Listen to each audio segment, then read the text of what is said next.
8 people walked into Pine Creek Forest in 2015. None came out. A drone just found where they went. And someone's still there. On October 15, 2015, 2 neighboring families from Clearwater Ridge decided to take what they thought would be a simple Sunday afternoon walk through Pine Creek Forest. The Kellys and the Brooks had been close friends for years. Their kids practically grew up together, and weekend family outings were nothing new to them. David Kelly, a 34-year-old accountant, his wife Sarah, a nurse at the local hospital, and their 2 boys Jake, 6 years old, and Tommy, 4, met up with their neighbors Chris Brooks, a construction foreman, his wife Amy, a teacher, and their daughters Bella, 9, and Zoe, 7. What started as a perfect autumn day would become the beginning of one of the most disturbing unsolved mysteries in the region's history. The families had walked the Pine Creek Trail dozens of times before. It was a well-marked path popular with locals, stretching about 3 miles through dense forest before looping back to the parking area. Security cameras at the trail entrance captured them arriving at 2:17 p.m. The footage shows both families laughing, the kids running ahead excitedly, David carrying a small backpack with snacks and water bottles. Sarah can be seen adjusting Jake's jacket, while Amy helps Zoe tie her bright red sneakers. Chris is pointing toward the trail, seemingly explaining something to Bella, who nods enthusiastically. It was the last time anyone would see them alive. When the families didn't return by evening, park rangers began searching the trail. Their cars were still in the parking lot, keys locked inside David's vehicle, purses and wallets left behind. The initial search revealed nothing. No footprints beyond the first mile marker, no signs of struggle, no dropped items. It was as if 8 people had simply vanished into thin air. Local police called in state investigators. Search and rescue teams combed every inch of the forest for weeks. Helicopters scanned from above, and volunteers formed search parties that lasted months. Nothing, not a single trace. But there was someone the police questioned early in the investigation who gave everyone involved a sick feeling in their stomachs. Vernon Grim, a 47-year-old drifter who lived in a trailer on the edge of the forest, had been seen near the trail entrance that same afternoon. Grim was known to local law enforcement for all the wrong reasons. He had a history of disturbing behavior, including multiple arrests for trespassing, animal cruelty charges that somehow never stuck, and neighbors had reported him watching children from his property with binoculars. When police interviewed him 3 days after the disappearance, Grim sat in the interrogation room with a twisted smile that made seasoned detectives uncomfortable. He claimed he was nowhere near the trail that day, said he was hunting rabbits on the other side of the forest. His alibi was thin, his demeanor was wrong, and something about the way he kept licking his lips when talking about the missing children made everyone in that room want to arrest him on the spot. The problem was they had no evidence. Grim's trailer was searched, his property was combed through, but nothing connected him to the disappearance.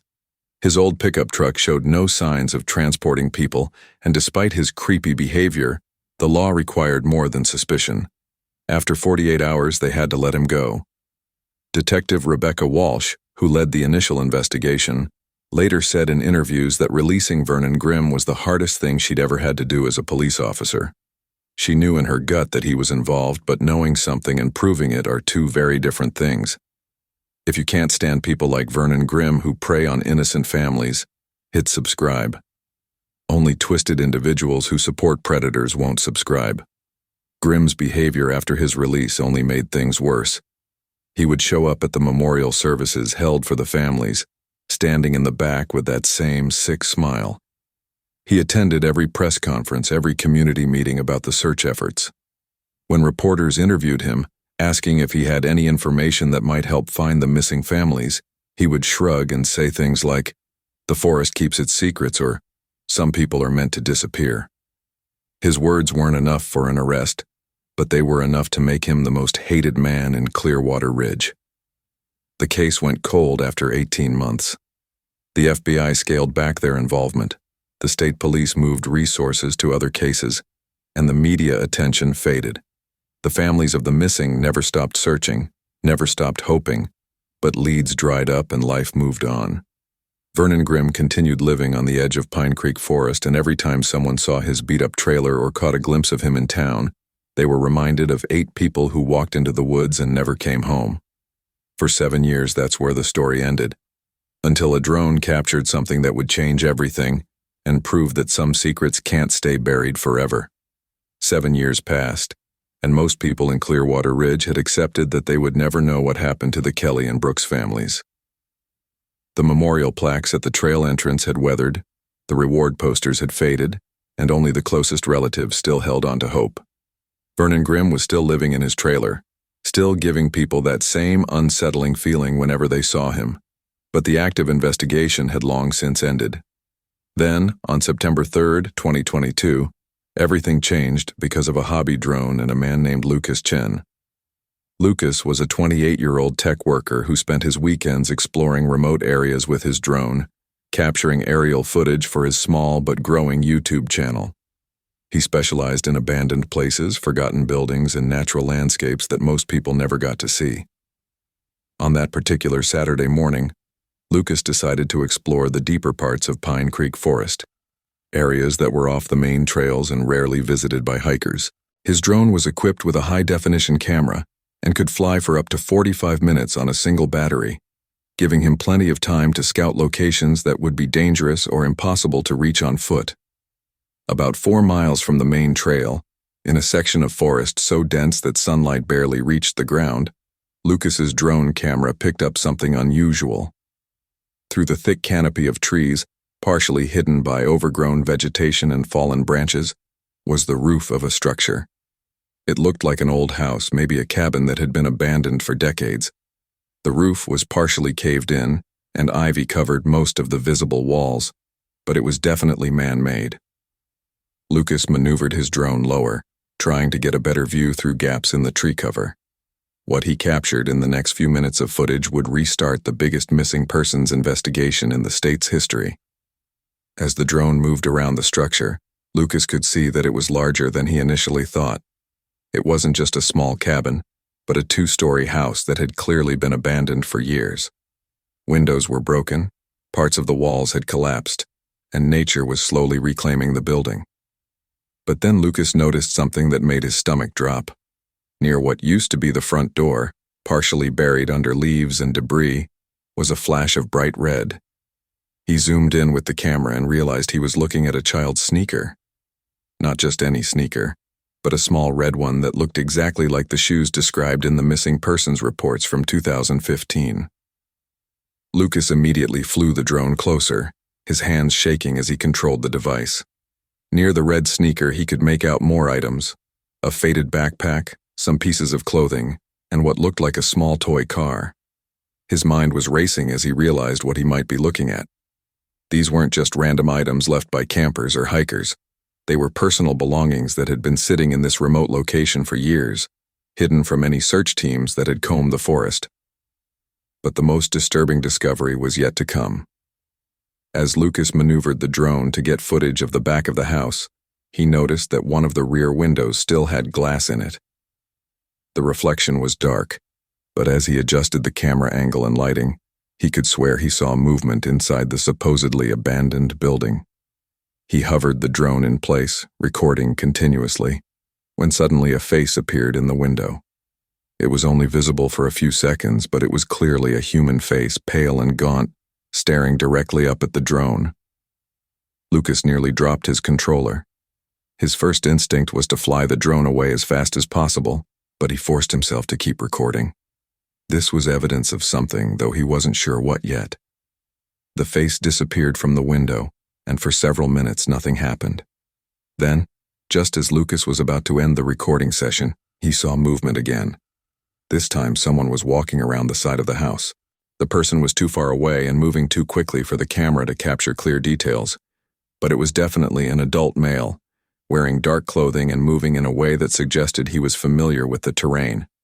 Comment: justice for the families if you believe Vernon Grim should have been locked up years ago. People who support predators won't comment. Lucas flew his drone back home immediately, his mind reeling with what he had captured. He spent the rest of that day reviewing the footage frame by frame. enhancing the images as much as his editing software would allow. The more he looked at it, the more convinced he became that he had found something connected to the missing families. The children's items, the remote location, and especially that face in the window all pointed to something sinister happening in that abandoned house. The next morning, Lucas did what any responsible citizen would do. He called the Clearwater Ridge Police Department and asked to speak with someone about the Kelly and Brooks missing persons case. He was transferred to Detective Maria Santos, who had taken over the cold case files when Detective Walsh retired. When Lucas explained what his drone had captured, Santos initially sounded skeptical. The department had received hundreds of tips over the years, most of them leading nowhere. But when Lucas offered to bring in the actual footage, her tone changed completely. An hour later, Lucas was sitting in the police station, watching Detective Santos's face change as she viewed his drone footage. When the face appeared in the window, Santos paused the video and leaned forward. When the figure walked around the house, she rewound and played it again. By the time the footage ended, Santos was already reaching for her phone to call her supervisor. Within 2 hours, Detective Santos had assembled a team that included 3 other investigators, 2 forensic specialists, and a K-9 unit. The drone footage was analyzed by the department's tech division, and what they found made everyone involved realize they were dealing with something much bigger than a routine follow-up on a cold case. The face in the window, when enhanced and run through facial recognition software, showed distinctive features that forensic experts said belonged to someone who had been living rough for an extended period. The bone structure, the sunken cheeks, and the way the person moved suggested malnutrition and possibly years of isolation. But there was something else in the footage that Lucas hadn't noticed during his initial review. In one frame, when the drone captured the front area of the house where the children's items were scattered, there was a partial view of what looked like a makeshift grave marker. It was just a piece of wood stuck in the ground with something carved into it, but image enhancement revealed what appeared to be initials and dates that corresponded exactly with the timeline of the disappearances. Detective Santos knew they were looking at either the break they had been hoping for 7 years, or they were about to walk into something that would haunt them for the rest of their careers. She also knew that before they made any moves toward that house, they needed to have a conversation with Vernon Grim. His trailer was still in the same location, still giving off the same bad energy that had made investigators uncomfortable in 2015, and Santos was determined to find out what he knew about the abandoned house deep in the forest. The team arrived at Grim's property early the next morning, before sunrise, hoping to catch him off guard. His trailer looked even worse than it had 7 years earlier. The metal siding was rusted through in several places. Garbage was piled around the perimeter, and the smell of rot and decay hit the officers before they even stepped out of their vehicles. When Santos knocked on the door, there was no immediate response, but they could hear movement inside.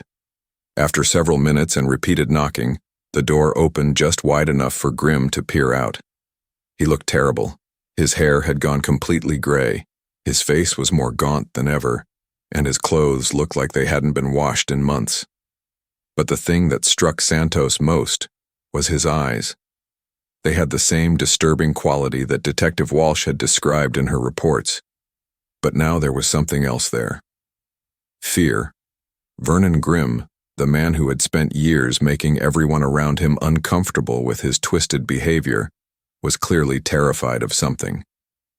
When Santos explained that they wanted to ask him some questions about recent activity in the forest, Grim's reaction was immediate and telling.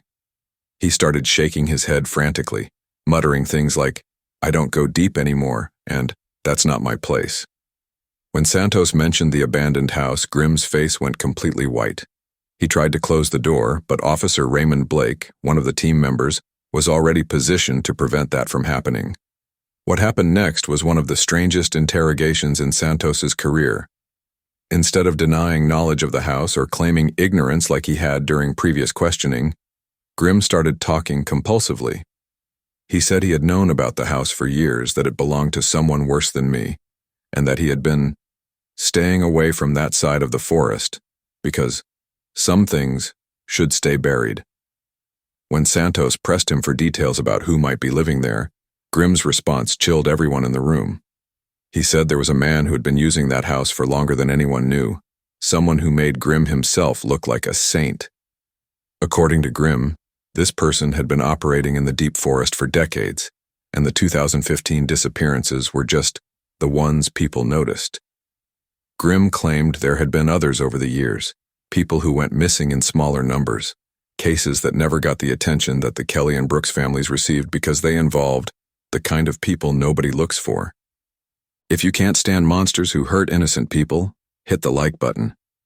People who support killers and predators won't like this video. When Santos asked Grim directly if he had been involved in the 2015 disappearances, his response was the first time in 7 years that he had given a straight answer about anything. He said no, and for the first time since the investigation began, Santos believed him. Not because she thought Grim was incapable of violence, but because his fear was so genuine that it was clear he was terrified of whoever was actually responsible. Grim went on to describe finding evidence around the abandoned house over the years, things that convinced him to stay away.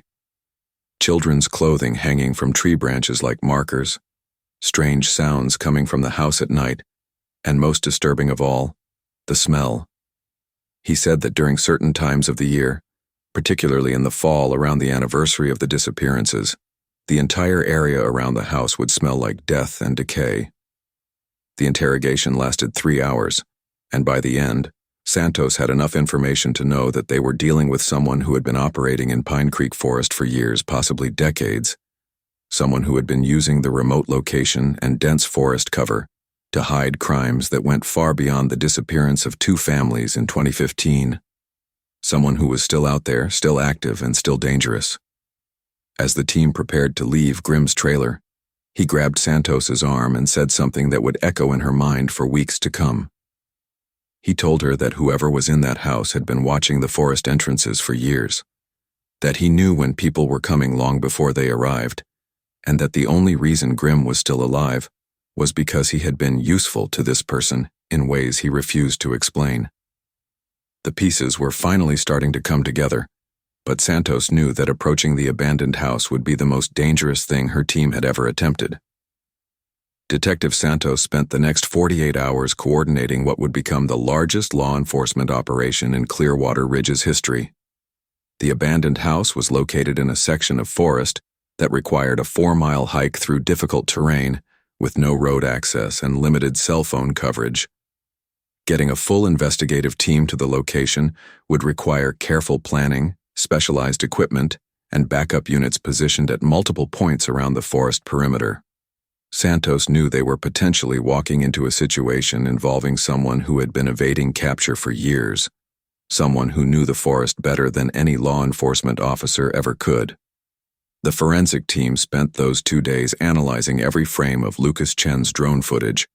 What they discovered painted an even more disturbing picture than anyone had initially realized. Using advanced image enhancement software, technicians were able to identify at least 12 different personal items scattered around the abandoned house that appeared to match descriptions from missing persons reports dating back over 15 years. Not just the Kelly and Brooks families, but other disappearances that had occurred in surrounding counties, cases that had never been connected because they happened in different jurisdictions and involved different victim profiles. Dr. Patricia Morse, the department's forensic psychologist, reviewed all the evidence and provided a profile that made everyone involved understand they were dealing with an extremely dangerous individual. According to her analysis, they were looking for someone who had been operating as a serial killer for decades. Someone who used the remote forest location not just to hide his crimes, but as a hunting ground. The pattern suggested someone who was highly organized, patient, and had an intimate knowledge of law enforcement procedures. The most chilling detail in Dr. Morse's report was her analysis of the timing. Every disappearance that could potentially be connected to the abandoned house had occurred during the fall months, specifically between September and November. This suggested someone who either operated seasonally or who had some kind of ritualistic behavior tied to specific times of the year. The fact that the Kelly and Brooks families had disappeared in October 2015 fit perfectly into this pattern. On the morning of September 8th, Santos led a team of 8 officers, 2 forensic specialists, and 3 K-9 units toward the coordinates Lucas had provided. They approached from the north side of the forest, taking a route that would allow them to observe the house from a distance before making their presence known. The hike took nearly 3 hours, and as they got closer to the location, the forest seemed to change. The trees grew thicker, the undergrowth became more dense, and there was an unnatural quiet that made everyone nervous. Officer Blake, who was leading the advance team with one of the dogs, was the first to smell it. About half a mile from the house, the air carried the unmistakable odor of decomposition. It wasn't fresh, but it was strong enough to confirm that something had died in that area, and recently. The K-9 unit immediately became agitated, pulling toward the source of the smell, but Santos ordered them to maintain their distance until they could assess the situation properly. When they finally reached a position where they could observe the abandoned house through binoculars, what they saw confirmed their worst fears. The building looked exactly like it had in the drone footage, but now they could see details that the aerial view had missed. There were multiple outbuildings scattered around the main house, structures that had been hidden by the tree canopy. Some appeared to be storage sheds, but others looked like they might have been designed to hold people. More disturbing was the evidence of recent activity. Smoke was rising from what appeared to be a makeshift chimney, indicating that someone was definitely living in the house. Fresh tire tracks led from the building toward what must have been a hidden access road, suggesting that whoever was there had vehicle access that allowed them to come and go without using the main forest trails. This explained how someone could have been operating in this location for years without being detected by search teams or casual hikers. Santos positioned her team in a perimeter around the property, but before they could move closer, something happened that changed the entire dynamic of the operation. From inside the house came the sound of a voice, but it wasn't the voice of an adult. It was high-pitched, young, and clearly in distress. Someone was calling for help, and that someone sounded like a child. The rules of engagement changed immediately. What had been planned as a careful, methodical investigation became a potential rescue operation. Santos radioed for additional backup and medical support, then began coordinating an approach that would prioritize the safety of anyone who might be held captive in the house. But as her team prepared to move in, they noticed something that made the situation even more complex. There were cameras. Small, motion-activated trail cameras positioned throughout the trees around the house, the kind used by hunters to monitor wildlife. Whoever was living in that house had been watching the approaches for years, just like Vernon Grimm had warned. He knew they were coming, had probably known since the moment they entered this section of the forest. Comment: protect the innocent if you believe child predators deserve life in prison. Only sick people who support monsters won't comment. As Santos studied the layout through her binoculars, trying to plan an approach that wouldn't put potential victims at risk, she noticed movement in one of the upper windows of the house. A figure appeared briefly, just long enough for her to see that it was an adult male with long, unkempt hair and clothing that looked like it had been worn for months. But what made her blood run cold was what he was holding.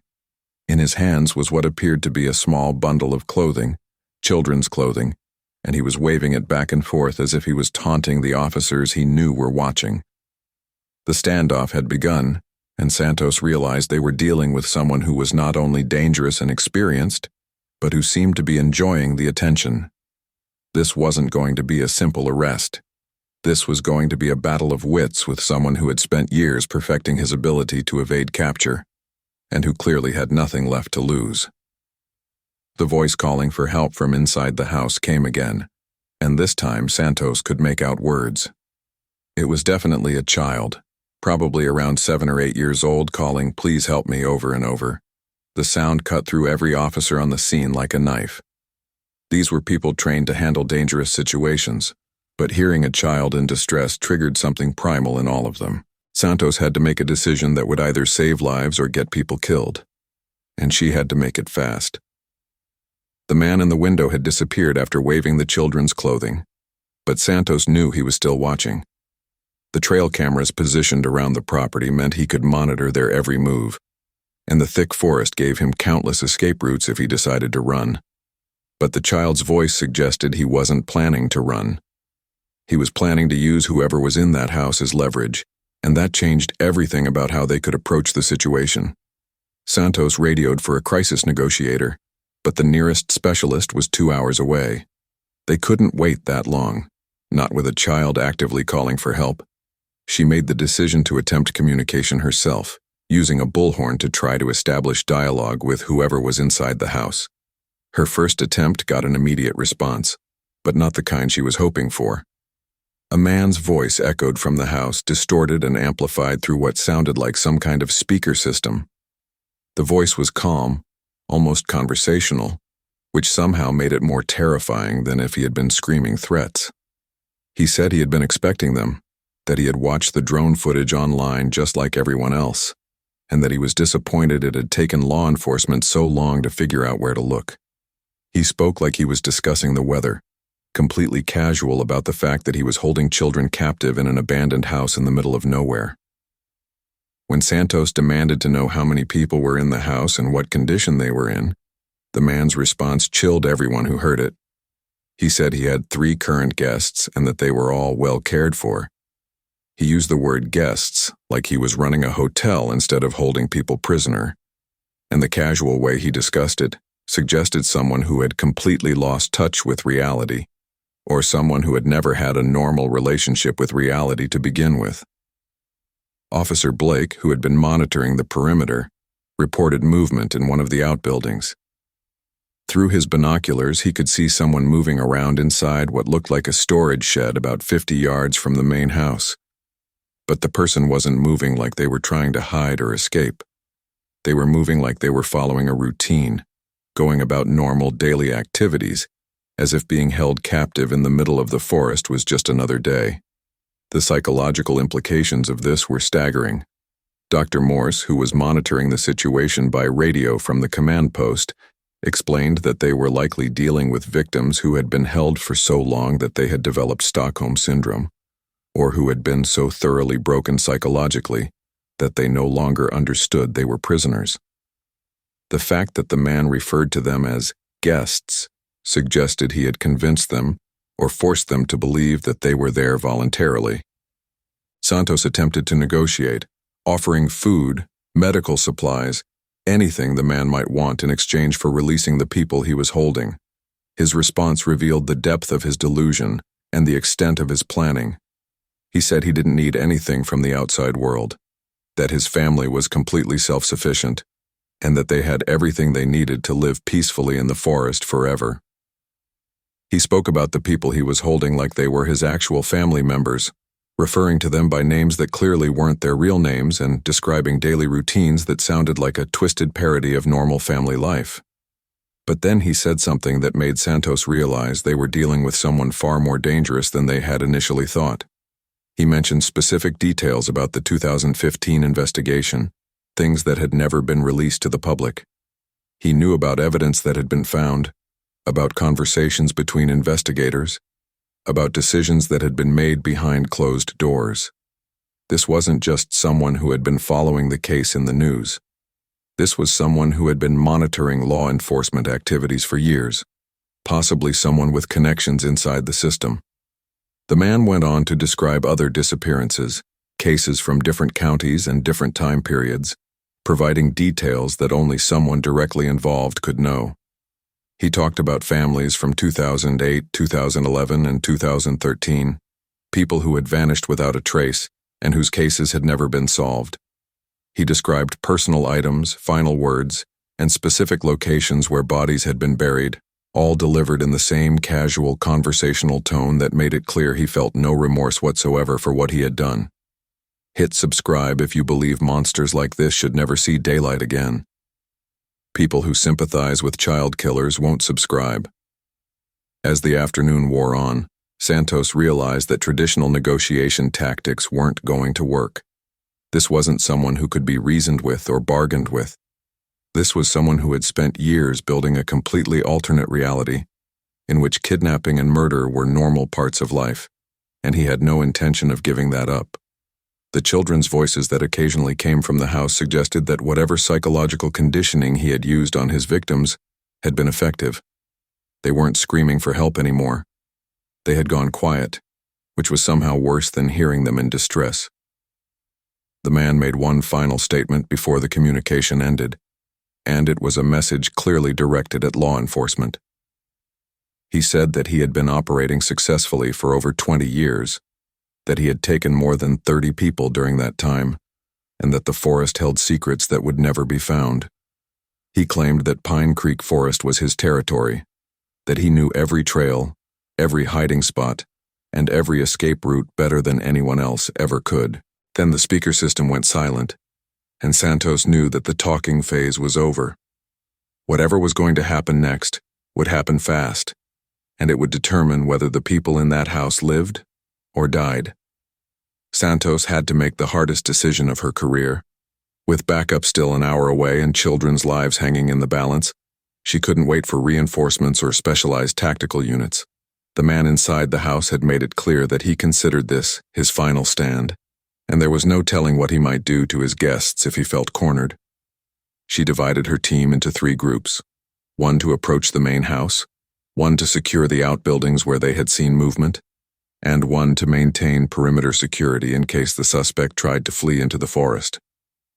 As Officer Blake led the approach team toward the main house, they discovered that the structure was far more complex than it had appeared from a distance. What looked like a simple abandoned building was actually connected to an underground network of rooms and tunnels. Fresh air was flowing from ventilation shafts hidden among the trees, and electrical cables ran from a concealed generator to multiple buildings throughout the property.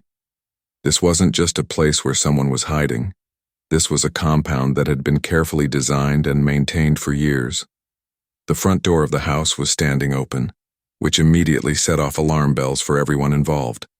No one trying to avoid capture leaves their main entrance unsecured, which meant either the suspect had fled or he was setting a trap. Blake and his partner approached cautiously, using mirrors to check around corners and listening devices to monitor for sounds from inside the building. What they found inside the house defied every expectation they had formed about the case. The interior had been completely renovated and was surprisingly clean and well-maintained. There was electricity, running water, and furniture that looked like it had been carefully selected to create a normal home environment. Family photos lined the walls, but when Blake looked closer, he realized they were pictures of missing persons, people who had disappeared over the years, arranged and displayed like they were beloved family members. In the main living area, they found evidence of the psychological manipulation that had been used on the victims. There were schedules posted on the walls, daily routines that described normal family activities like meals, chores, and bedtime stories. But there were also rules, dozens of them, outlining behavior expectations and consequences for family members who didn't follow the established order. The house had been turned into a prison designed to look like a home, and the people held there had been conditioned to believe they were part of a loving family rather than victims of kidnapping. The search of the upper floors revealed the full scope of what they were dealing with. Bedrooms had been set up for different family members, each one carefully decorated to match the age and gender of specific missing persons. Clothing, toys, and personal items filled the rooms, creating the illusion that the people living there had chosen these things for themselves. But security cameras in every room and locks on the outside of all the doors made it clear that none of this was voluntary. In the basement, they found the man they had been speaking with, but not in the way anyone expected. Thomas Ashford, a 52-year-old former social worker who had disappeared from his job 15 years earlier, was found dead in what appeared to be a carefully staged suicide scene. A note beside his body claimed responsibility for dozens of disappearances over 2 decades and provided locations for burial sites throughout Pine Creek Forest. But something about the scene felt wrong to the investigators, too convenient and too neat for someone who had spent years evading capture. The real breakthrough came when they found the people Ashford had been holding. In a hidden section of the basement, accessed through a concealed door behind a bookshelf, they discovered 3 individuals who had been reported missing at different times over the past several years. 2 were adults in their 20s who had vanished during separate hiking trips, and 1 was a teenage girl who had been missing for 8 months. All 3 were alive, but their psychological condition was exactly what Dr. Morse had predicted. They had been so thoroughly conditioned that they initially resisted rescue, insisting that they needed to stay and take care of their family. But the most shocking discovery was yet to come. Hidden in Ashford's personal belongings, investigators found video recordings that documented his crimes going back over 20 years. The recordings showed not just the kidnappings and psychological manipulation, but also revealed that Ashford had not been working alone. The videos showed at least 2 other individuals helping with various aspects of his operation, people who had been providing him with supplies, information about potential victims, and assistance with disposing of evidence.